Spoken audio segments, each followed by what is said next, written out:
Hello students.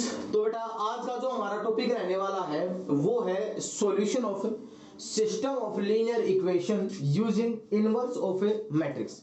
मैंने जब matrix बिल्कुल शुरू किया था तो बेटा मैंने आपको बताया था कि जो मेन एप्लीकेशन है मैट्रिक्स को यूज करने की, जो हमारे पास मेन एप्लीकेशन है वो क्या है, वो हमें different different pair of linear equation means जो हमारे पास लीनियर इक्वेशन थी, हमने पहले 10th में पढ़ा था पेयर ऑफ लीनियर इक्वेशन का सॉल्यूशन।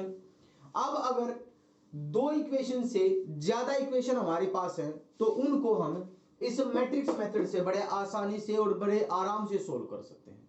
ठीक है, तो देखते हैं कि कैसे सोल्व करते हैं। मान लीजिए बेटा मेरे पास a1x प्लस b1y और plus c1 is equal to d1, a2x plus b2y plus c2 is equal to d2, a3x plus b3y plus c3 is equal to d3। ये हमारे पास क्या है, ये हमारे पास तीन लीनियर इक्वेशन है। अब मैट्रिक्स मेथड से मैं इसको कैसे सोल्व करूंगा देखते हैं। मैं क्या करता हूं, एक मैट्रिक्स बना लेता हूं ए, एक मैट्रिक्स ए बना लेता हूं। किसका? जो ये हमारे पास कोफिशिएंट्स है x का, y का और ये जो कांस्टेंट टर्म है, इसका एक मैट्रिक्स बनाया मैंने a1 b1 c1, a2 b2 c2, a3 b3 c3। ठीक है, और एक मैंने मैट्रिक्स बनाया b, एक मैंने क्या बनाया बेटा, मैट्रिक्स b बनाया। b मैट्रिक्स मैंने किसका बनाया, अपने वेरिएबल्स का। अरे सॉरी c1z, तीन वेरिएबल में थी, c1z c2z और c3z, सॉरी माय मिस्टेक, गलती हो गई थी। तो 3 वेरिएबल में थी। तो मैंने क्या किया कि अब एक मैट्रिक्स b बनाया अपना x y और z, जो कि हमारा किसका था, वेरिएबल्स का। अब देखो वेरिएबल्स का मैट्रिक्स था और मैंने एक और मैट्रिक्स प्रिपेयर किया x, जो कि मेरा किसका था, इसका d1 d2 और d3, जो कि हमारा क्या था, जो कि इक्वेशन थी जिसके इक्वल थी, उनका एक मैट्रिक्स बना। अब देखो मैं यहां से एक बात लिखने वाला हूं, क्या लिखने वाला हूं कि x is equal to A B. मैंने यहां से एक चीज लिखी कि जो मेरा x होगा ना वो किसके इक्वल होगा, ए बी के इक्वल होगा। करके देख लो, चाहे करके देखो। ए बी ये यहां से जाएगा और ये यहां से मल्टीप्लाई अगर करूंगा a1x प्लस b1y और प्लस c1z प्लस c1z, आ गई पहली रो। अब दूसरा a2x plus b2y plus c2z, इनको मल्टीप्लाई कर करके देखूंगा तो मेरा क्या आएगा, यही सब बन के आएगा, आएगा यही सब बन के। और ये चीज मेरी किसके इक्वल है, d1 d2 और d3 और d1 d2 और d3। तो यहां से मेरे पास क्या आ गया, x is equal to A B के इक्वल आ गया। अब यहां से देखते हैं कि अब इसका सॉल्यूशन कैसे निकले।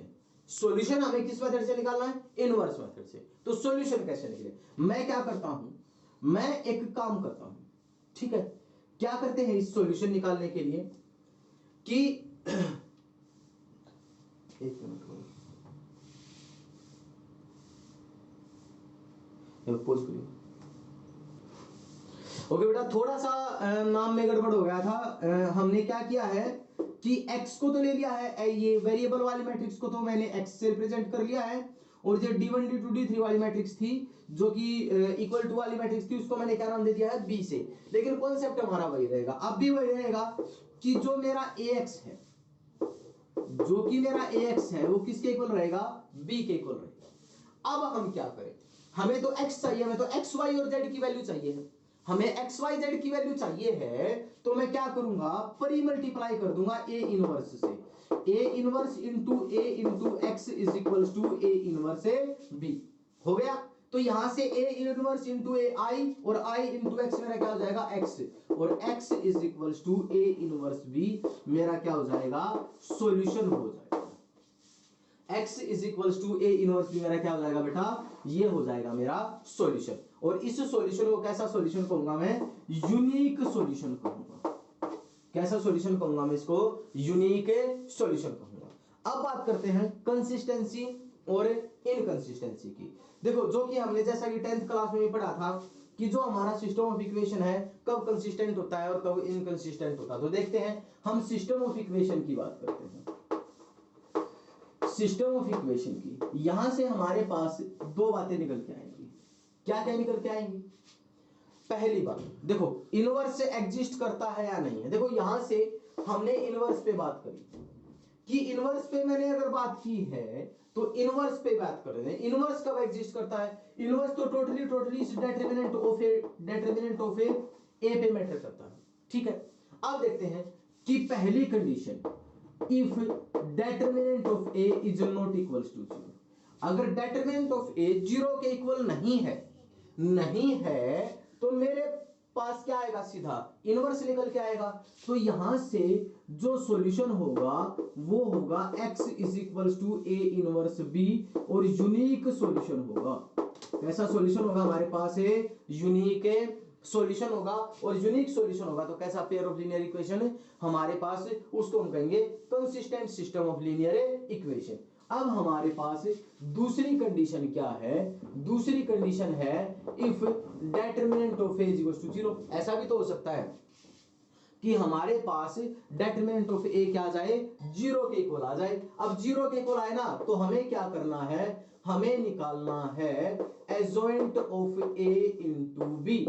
हमें adjoint of A into B find out करना है। तो अब adjoint of A into B पे फिर कंडीशन लगाऊंगा कि if adjoint of A into B is not equal to 0, और एक कंडीशन क्या आ जाएगी?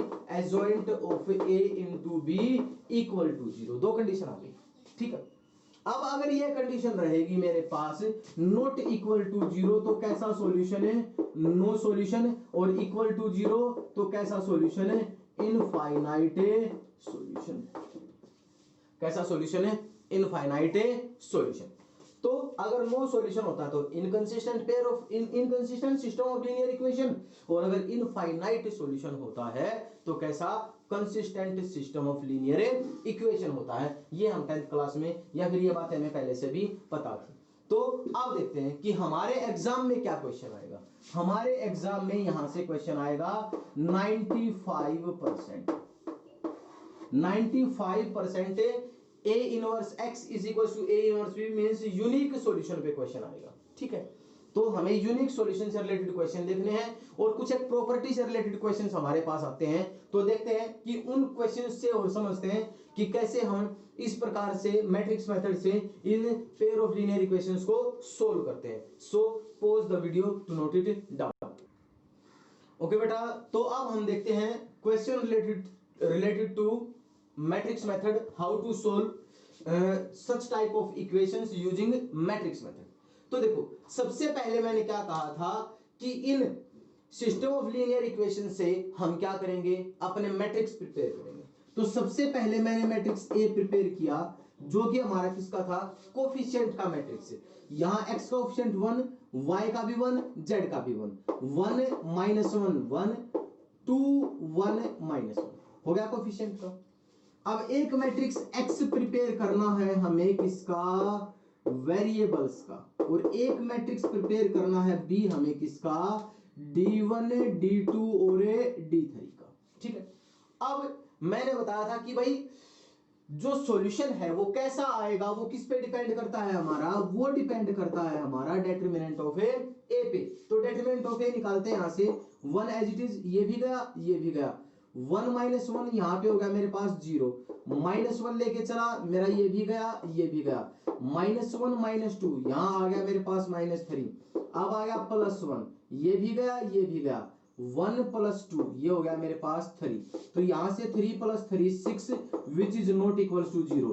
तो डिटरमिनेंट ऑफ ए मेरा क्या आ गया बेटा? यहां से 6 आ गया, जो कि 0 के इक्वल नहीं है। तो अब यहां से जो सॉल्यूशन होगा वो किस फॉर्म का होगा बेटा? वो होगा x is equal to A inverse B की टाइप का होगा। अब x is equal to A inverse B की टाइप का होगा। अब मेरे पास x भी है, मेरे पास b भी है, मेरे पास सिर्फ और सिर्फ क्या नहीं है बेटा? मेरे पास a इनवर्स नहीं है, जो कि हमारे पास क्या होता है?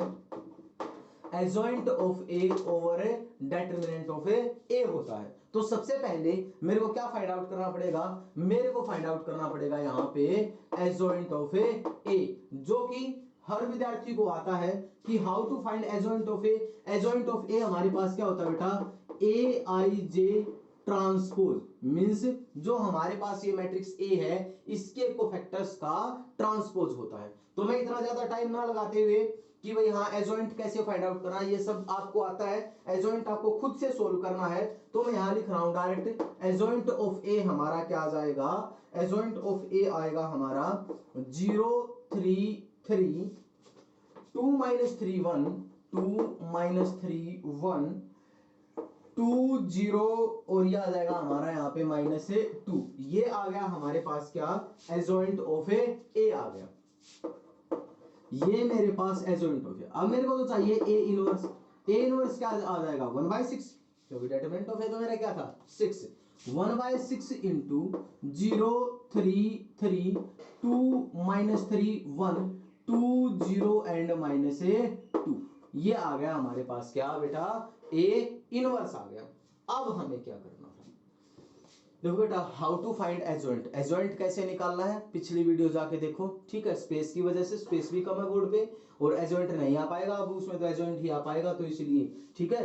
अब हमारा जो सॉल्यूशन है वो x is equal to A inverse b है, तो मैंने लिखा 1/6 इंटू 0 3 3 2 3 1 2 0 एंड -2 इंटू मेरा b क्या था 6 2 1।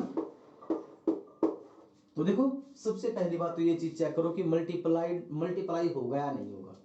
3 क्रॉस 3 का मैट्रिक्स था और ये कितने का था मेरे पास 1 2 3 क्रॉस 1 का मैट्रिक्स था, ये सेम होने चाहिए। अब नया मैट्रिक्स कितने क्रॉस कितने का आएगा, 3 क्रॉस 1 का आएगा, तो यहां से 1/6 इंटू ये ऐसे जाएगा और ये ऐसे आएगा, ठीक है।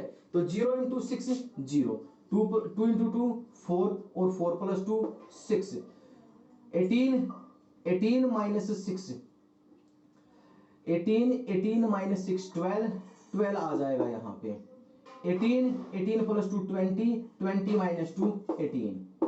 तो यहां से अब x की वैल्यू मेरे पास क्या थी, x y और z। तो अब मैंने यहां पे किया तो यहां से मेरे पास आया x y z is equals to 6 को अंदर करवा दिया 1 2 3, बस कंपेयर कर दिया, x की वैल्यू 1 y की वैल्यू 2 और z की वैल्यू 3, बस हो गया कंपेयर। तो इस प्रकार से हमें क्या कर लेना, हमें अपने इस टाइप के क्वेश्चंस को सोल्व कर लेना है। बड़े ही आसान क्वेश्चन रहने वाले हैं और सीबीएसई में 100%, चाहे एचबीएसई का पेपर दे लो चाहे सीबीएसई का पेपर दे लो, 6 नंबर में 100% इस टाइप का क्वेश्चन आएगा, पक्का आएगा। अब हम क्वेश्चंस की बात करेंगे किस टाइप के, कुछ एक प्रॉपर्टी बेस्ड क्वेश्चंस की ओर बात करेंगे कि इसी में प्रॉपर्टी बेस्ड क्वेश्चन किस प्रकार से आते हैं, ठीक है बेटा। So pause the video to note it down. Okay बेटा, तो अब हम देखते हैं अपना अगला क्वेश्चन। अगला क्वेश्चन हमारा क्या है कि हमें एक मैट्रिक्स ए गिवन है, मैट्रिक्स बी गिवन है, हमें ए बी फाइंड आउट करना है और उस ए बी को यूज करना है इन इक्वेशंस को सोल्व करने में, ठीक है बेटा। तो चलो फाइंड आउट करते हैं हम सबसे पहले ए बी। ए बी मेरा क्या आ जाएगा 2 -1 1 -1 2 -1 1 -1 एंड 2 और इनटू में मैंने किया यहाँ पे 3 1 -1 3 1 -1 1 3 1 -1 1 और 3, तो ये हमारा ऐसे जाएगा और ये ऐसे, तो करते हैं मल्टीप्लाई। 6 -1 -1 4, ठीक है।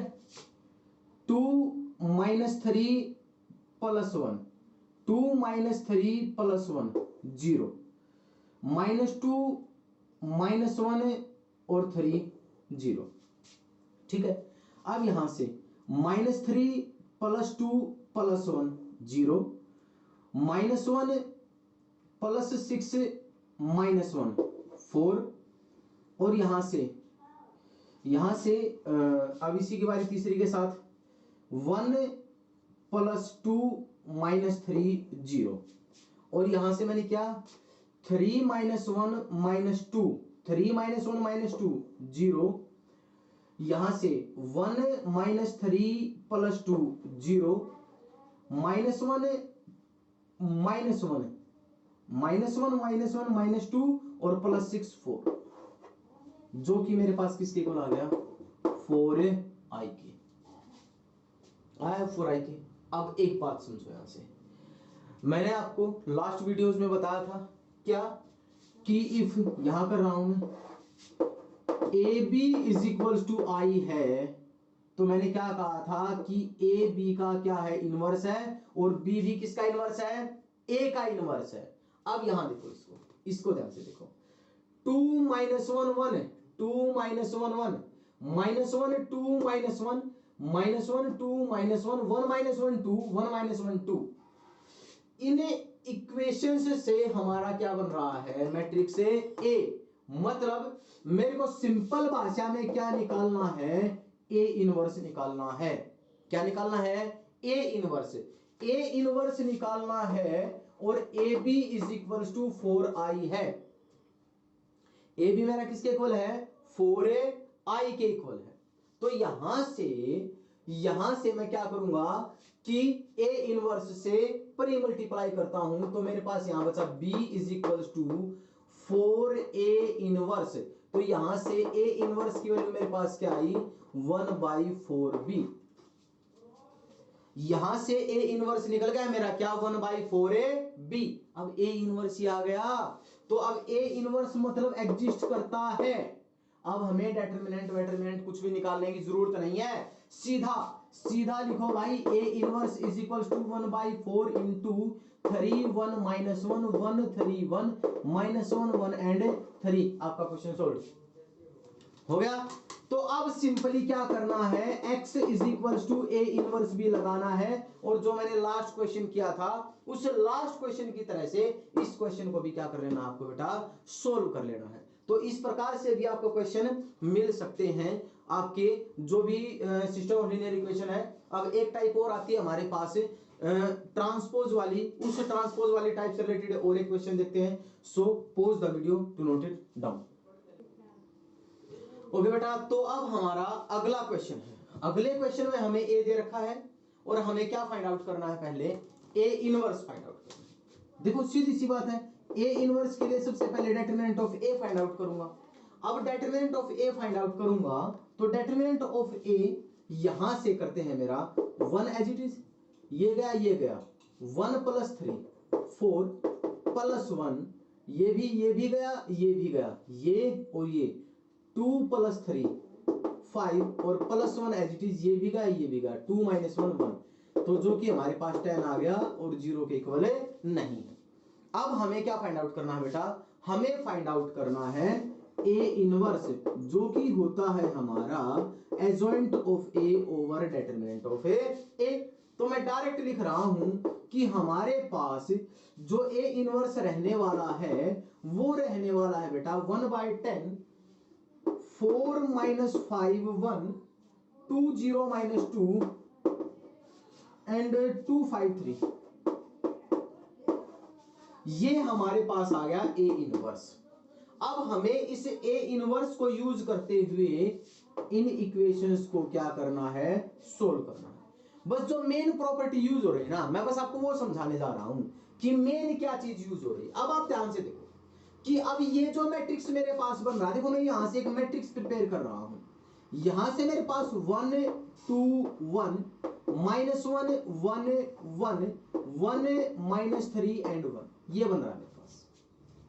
इन इक्वेशन से जो मेरे पास मैट्रिक्स बन रहा है वो बन रहा है मैट्रिक्स ये। अब इस मैट्रिक्स को देखो और इस मैट्रिक्स को देखो, क्या मैं इस मैट्रिक्स को लिख दूं ए ट्रांसपोज, लिख दो ए ट्रांसपोज। देख लो इस मैट्रिक्स का ट्रांसपोज ही तो है ये। और हमने एक प्रॉपर्टी पढ़ी थी क्या कि ए ट्रांसपोज का इनवर्स, हमारे पास जो मैट्रिक्स है ए ट्रांसपोज उसका इनवर्स क्या होगा ए इनवर्स का ट्रांसपोज।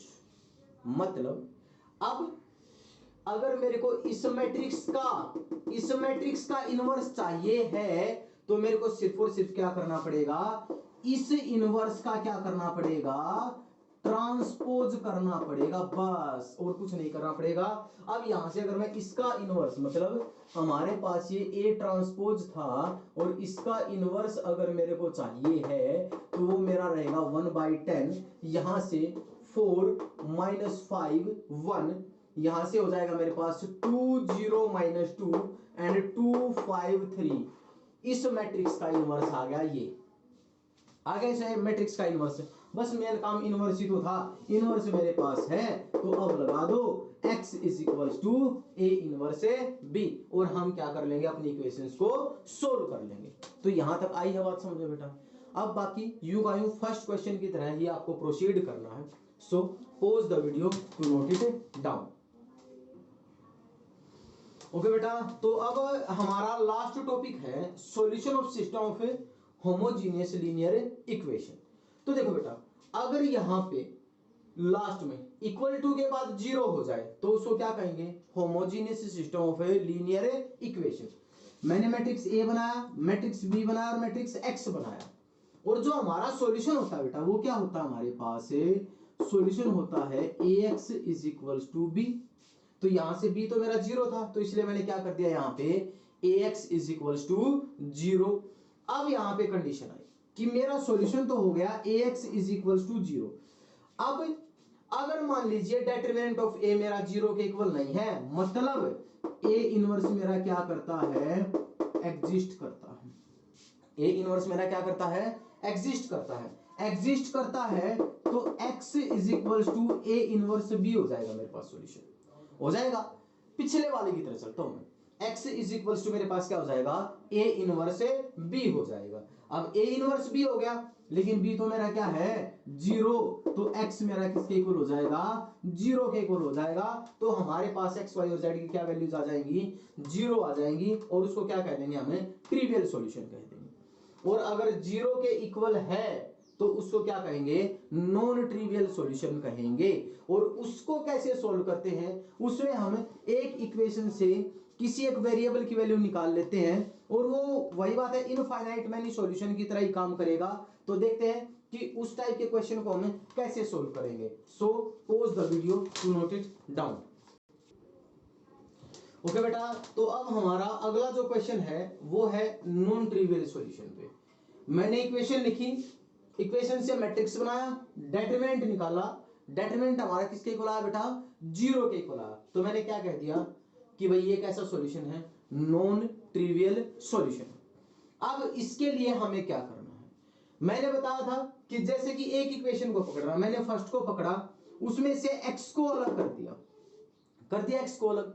x को अलग करने के बाद मैंने क्या किया, उस x की वैल्यू को इस दूसरी इक्वेशन में यहां पुट करने के बाद y = -2z निकाल लिया। मतलब x का रिलेशन निकाला y और z के साथ, अब y का रिलेशन निकाला सिर्फ और सिर्फ z के साथ। अब मैंने इन्हीं रिलेशन को यूज करते हुए फर्स्ट इक्वेशन से x का भी रिलेशन किसके साथ निकाल लिया, z के साथ निकाल लिया। बस अब हमें क्या करना है, x y और z में से, तीनों वेरिएबल में से किसी एक वेरिएबल को किसी एनी कांस्टेंट के रियल नंबर के इक्वल मान लेना। मान लीजिए मैंने z को कह दिया z will be equal to K any real number. बस z की वैल्यू तो क्या आ गई, x की वैल्यू माइनस क्या आ गई, और y की वैल्यू मेरे पास क्या आ गई, -2 के। बस इतना करके हमें इनको क्या कर देना है, स्किप कर देना है। या फिर हमारे पास एक और मेथड है, एक और भी मेथड है मेरे पास।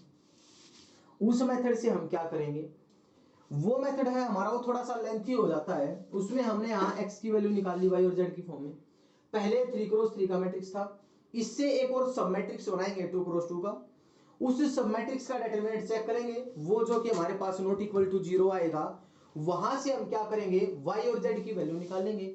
y और z की वैल्यू निकाल के फिर x की वैल्यू y और z की फॉर्म में निकालेंगे, और फिर वहां से हमारे पास क्या आ जाएगा, सॉल्यूशन आ जाएगा। हम उस प्रकार से भी कर सकते हैं क्वेश्चन को, ऐसे भी कर सकते हैं, ठीक है। मेनली हमें फोकस करना है इस क्वेश्चन पे, x = A इनवर्स B, जो कि हमारा पेपर में आने की गारंटी कितनी है बेटा, 95%, ठीक है। तो इस प्रकार के हमें क्वेश्चंस करने हैं। So pause the video to note it down.